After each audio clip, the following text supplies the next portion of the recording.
एक बार की बात है, एक गांव में एक आदमी रहता था। वो आदमी बहुत ही ज़्यादा आलसी था। वो कोई काम नहीं करता था। वो एकदम निठल्ला और नकारा था। बस वो हमेशा ऐसे मौके की खोज में रहता कि कहीं से उसे खाना मिल जाए। एक दिन जब वो आदमी खाने की तलाश में भटक रहा था, तभी उसे एक फ्रूट का बागीचा दिखता है। वो उस बागीचे से फ्रूट चुराने के बारे में सोचता है। तभी वो बागीचे के अंदर चला जाता है और एक पेड़ पर चढ़ जाता है। लेकिन तभी अचानक वहाँ पर उस बागीचे का मालिक आ जाता है और वो इस आदमी को पेड़ पर चढ़ता हुआ देख लेता है। उस आदमी को चिल्लाते हुए नीचे आने को कहता है, लेकिन ये आलसी आदमी उस मालिक को बगीचे को देखकर डर जाता है और नीचे आने से मना कर देता है। तभी उस बगीचे का मालिक अंदर जाकर एक बड़ा सा डंडा लेकर आता है। ये देखकर वो आलसी आदमी तुरंत पेड़ से नीचे उतरता है और मालिक के उस तक पहुंचने से पहले ही वो जंगल की तरफ भागने लगता है और जंगल में जाकर छुप जाता है।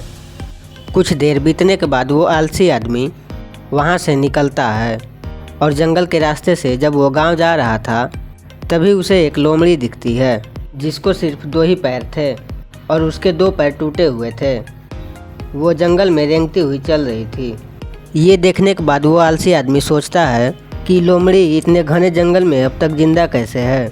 ये लोमड़ी भाग नहीं सकती है, चल नहीं सकती, तो कैसे खाने का इंतज़ाम करती होगी, तो कैसे ये लोमड़ी अपने आप को दूसरे जानवरों से बचाती होगी। वो आलसी आदमी ये सोच ही रहा था कि तभी अचानक से वहाँ पर शेर आ जाता है, जिसके मुंह में एक गोश्त का टुकड़ा था और वो शेर अपाहिज लोमड़ी की तरफ बढ़ रहा था। शेर को देखकर दूसरे सारे जानवर वहाँ से भाग जाते हैं। अब वहाँ पे सिर्फ वो अपाहिज लोमड़ी ही रह जाती है। वो आलसी आदमी भी अपना जान बचाने के लिए पेड़ पर चढ़ जाता है और फिर जो होता है उसे देखकर वो आलसी आदमी हैरान हो जाता है। वो शेर उस गोश्त के टुकड़े को उस लोमड़ी के सामने छोड़ देता है और वहाँ से चला जाता है और अब वो लोमड़ी उस गोश्त के टुकड़े को खाने लग जाती है। आलसी आदमी ये देखकर हैरान हो जाता है और ऊपर वाले का प्लान देखकर वो मन ही मन खुश भी हो जाता है। तभी वो सोचता है ईश्वर के पास सबके लिए कोई न कोई प्लान होता ही है। अगर ईश्वर के पास इस लोमड़ी के लिए प्लान है तो ज़रूर मेरे लिए भी उसके पास कोई न कोई प्लान ज़रूर होगा।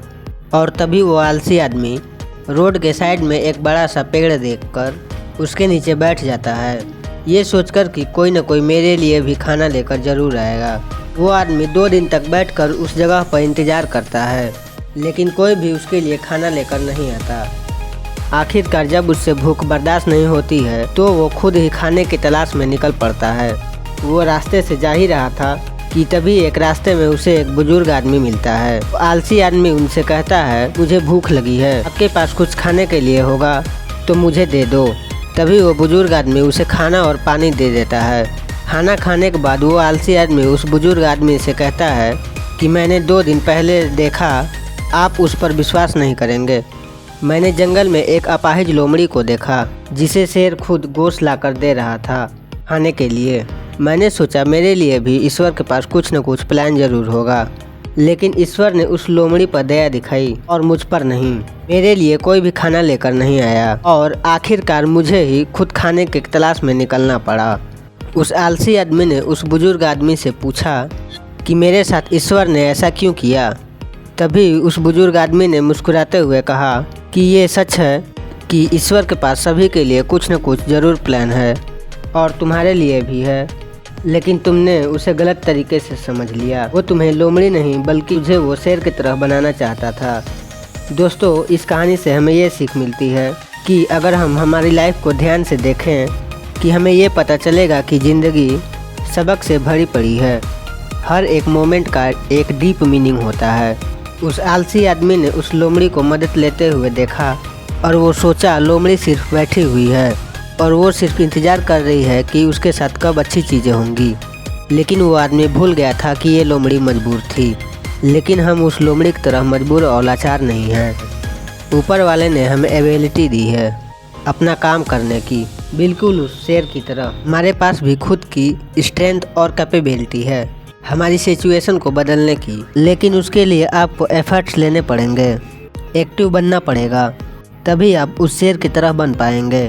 तो अगर आप इस कहानी को और भी लोगों तक पहुंचाना चाहते हैं तो इस वीडियो को लाइक करिए ताकि YouTube इस वीडियो को और भी लोगों तक पहुंचाए। अगर आपको कहानी पसंद आई है तो हमारे चैनल को लाइक और सब्सक्राइब ज़रूर करें।